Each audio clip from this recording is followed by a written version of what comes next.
SV sir வணக்கம் sir. நான் வந்து ராமநாதபுரம் மாவட்டம் முதல் திருவட்டம் ஏனாதி கிராமத்துலேருந்து முரளிஜோன் பேசுகிறேன் சார். நான் வந்து 2020 வந்து இந்தியன் ஆர்மியில் வேலை பார்த்துக்கிட்டு இருக்கேன்.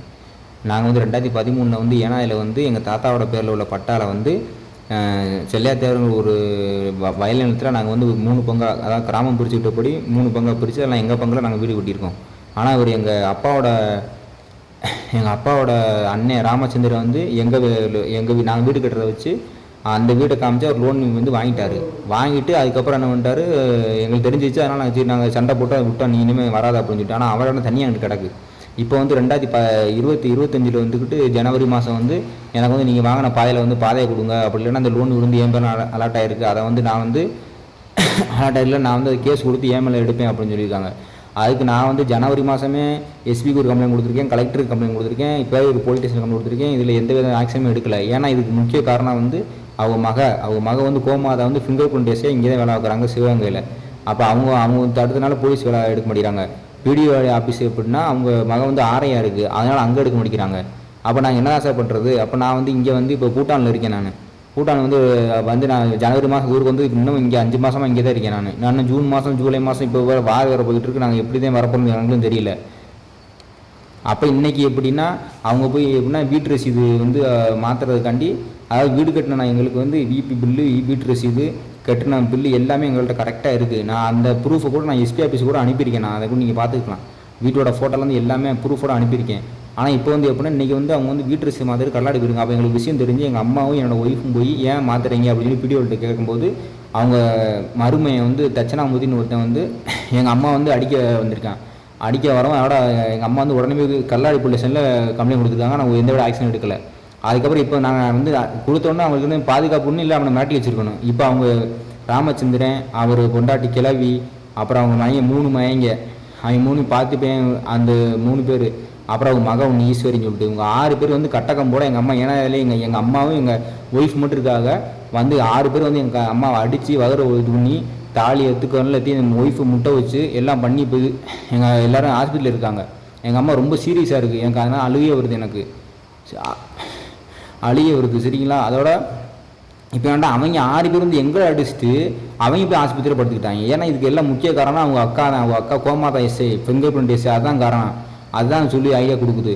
அப்போ நீங்கள் தான் இதை நீங்கள் கம்ப்ளைண்ட் எடுக்க சார். அவங்க வந்து 6 பேர் எங்களை தான் அடிச்சிருக்காங்க. நீங்கள் ஊரில் வேணால் கேட்டுங்க, எப்படிலாம் கேட்டுங்க, நீங்கள் ஊரில் வந்து விசாரிச்சுங்க யார் அடித்தா என்ன அடித்தாங்க, சாட்சி எல்லாமே இருக்காங்க. அப்போ நாங்கள் எங்கள் வீட்டில் இருக்கும்போது அவங்க 6 பேர் கம்பெடுத்து வந்து எங்கள் அம்மாவை 7 பேர் மிச்சம் பேர் 2 பேர் எங்கள் அம்மாவையும் என் ஒய்ஃபையும் 6 பேர் அடிச்சிருக்காங்க சார். இது யார் சார் கேட்பா? நீங்கள் இப்போ நீங்கள் கேட்டு கொடுக்கணும், இல்லைன்னா அவ்வளோதான். நான் வந்து என்ன பண்ணணும்னு எனக்கு தெரியாது சார்.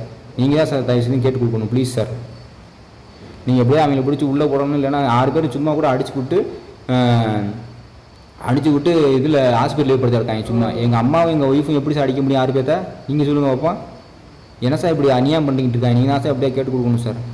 நான் இதுக்கான ப்ரூஃப், எங்கள் வீட்டுக்கான ப்ரூஃப் எல்லாமே ஆல்ரெடி கொடுத்துருக்கேன். நான் இப்போ கூட உங்கள்கிட்ட அனுப்புகிறேன். எங்கள் அம்மாவோட வீடியோ நான் இப்போ அனுப்புகிறேன். நீங்கள் பார்த்துட்டு நீங்கள் தான் சார் நல்ல. நானும் எங்கள் ஆஃபீஸில் விட்டு எல்லாம் பேசியிருக்கேன். ஆனால் எஸ்ஏ தான் பேசினார், எந்த ரெஸ்பான்ஸ் இல்லை. அதாவது கொடுக்குறேன், இங்கே ஏட்டையை அனுப்பியிருக்கேன் ஹாஸ்பிட்டலுக்கு, அவர் வந்து பார்ப்பார் அப்படின்னு. இது என்ன சார் இது? அவங்க 6 பேர் அங்கே போயிட்டாங்க, வேறு ஹாஸ்பிட்டலுக்கு போயிட்டாங்க அவங்க 6 பேர். இது எல்லாத்துக்கும் காரணம் அவங்க அக்கா எல்லோரும் தான். நீங்கள் தான் சார் நல்லா கேட்டு கொடுக்கணும் ப்ளீஸ் சார். எங்களால் இப்போ வர முடியாது லீவுக்கு, நீங்கள் தான் பார்த்துக்கணும் எப்படியாவது எங்கள் ஃபேமிலியை. என்னோட ஹஸ்பண்ட் வந்து முரளிஜரன் பேர். அவர் வந்து 2016 இந்தியன் ஆர்மியில் இருக்கார். இப்போ அவரால் வர முடியல. நான் வந்து புதன்கிழமை யூனியன் ஆஃபீஸுக்கு வீட்டு சம்மந்தமாக பேச போயிருந்தேன். அப்போ வந்து பார்த்திபன் தட்சணாமூர்த்தி, அவர் எங்கள் மாமனாரோட கூட பிறந்த அண்ணன் மையன், அவங்க 2 பேரும் வீட்டு சம்மந்தமாக இங்கே வராத எங்கள் வீடுன்னு சொல்லி அவங்க என்னை செருப்பால் அடிக்க வந்தாங்க. அது சம்மந்தமாக கடலாடி போலீஸ் ஸ்டேஷனில் கம்ப்ளைண்ட் கொடுத்துருந்தேன். எங்கள் ஊர் பேரையூர் ஸ்டேஷனில் இன்ஃபார்ம் பண்ணியிருந்தேன், இந்த மாதிரி என்னை கொல்லாம விட மாட்டேன் அப்படின்னு. பார்த்திபன் தட்சணாமூர்த்தி எங்களை மிரட்டுறான்னு, கொல்லாம விட மாட்டேன்னு சொன்னார் அப்படின்னு கம்ப்ளைண்ட் கொடுத்துருந்தேன். நீங்கள் போமா, நாங்கள் நடவடிக்கை எடுக்கணும், அவங்க போக சொல்லிட்டாங்க. அன்னைக்கு புதன்கிழமை நைட்டு எங்கள் ஊர் ஏனாதி கிராமத்தில் போய் நானே மாமியார் முத்துமினாலும் போய் இருந்தோம். அவங்க 6 பேர் ராமச்சந்திரன், ஈஸ்வரி, பார்த்திபன், கிளவி, கணேசன், இது தட்சணாமூர்த்தி 6 பேர்னு வந்து எங்களை வீட்டுக்குள்ளே இருந்தவங்களாம் உன்னை கொல்லாம விட மாட்டேன் வெளியில் வாடின்னு எங்களை இழுத்து இதோட நீ செத்து ஒளி, எங்களை மீறி நீ நான் அந்த பார்த்திபன் அவர் சொல்கிறாரு, நீ வக்கீல் நான் உன்னை அடித்தா நீ வக்கீல் பிடிச்சி போக உனக்கு ஒரு 1 லட்சம் 2 லட்சம் ஆகும், எனக்கு ஒரு ஸ்டாம்ப் இருந்தால் போதும், உன்னை கொண்டுட்டு இந்த வீட்டை நான் எடுத்துகிட்டு போயிடுவேன் அப்படின்னு சொல்லி எங்களை இழுத்து அவர் எங்களை அடித்து எங்கள் அத்தையை எல்லாரும் கல்லில் முட்டை வச்சு இதோட நீ செத்து ஒளின்ட்டு அவர் அடிச்சுட்டு போயிட்டார். இதுவரை நாங்கள் 6 பேர் மேலே கேஸ் கொடுத்ததில் பார்த்திபன் ஈஸ்வரி மேலே கேஸ் இதுவரை எடுக்கவே இல்லை, எஃப்ஐஆர் போடவே இல்லை. இவங்க 2 பேர், இவர் தான் பார்த்திபன் தான் ஏற்கனவே எங்களை மிரட்டினாரு. 2 பேர் மேலே 6 பேர் வந்து அடிச்சாரு, 4 பேர் மேலே தான் எஃப்ஐஆர் போட்டுருக்காங்க, 2 பேர் மேலே எஃப்ஐஆர் போடலை. என் பேர் உமாராணி. உங்க வீட்டுக்காரரு எங்க இருக்காரு? அவர் என்ன பண்ணி போறாரு? முரளி ஜெகன் இந்தியன் ஆர்மில பூட்டான்ல இருக்காரு. என் குழந்தைனார் வந்து ஆனந்தகுமார் ஃபயர் சர்வீஸ்ல இருக்காரு. எங்களுக்கு எந்தவித பாதுகாப்பும் இல்லை, நீங்க தான் எடுத்து கொடுக்கணும். நாங்க எஸ்பி டிஎஸ்பி சம்பந்தமா பேசிட்டோம் சார், எல்லா சட்டையும் பேசிட்டோம். லாஸ்டா இங்க கலெக்டர் பார்க்க வந்திருக்கோம். நீங்க எங்களுக்கு ஹெல்ப் பண்ணி. பேருமா? எங்க பேரு உமாராணி.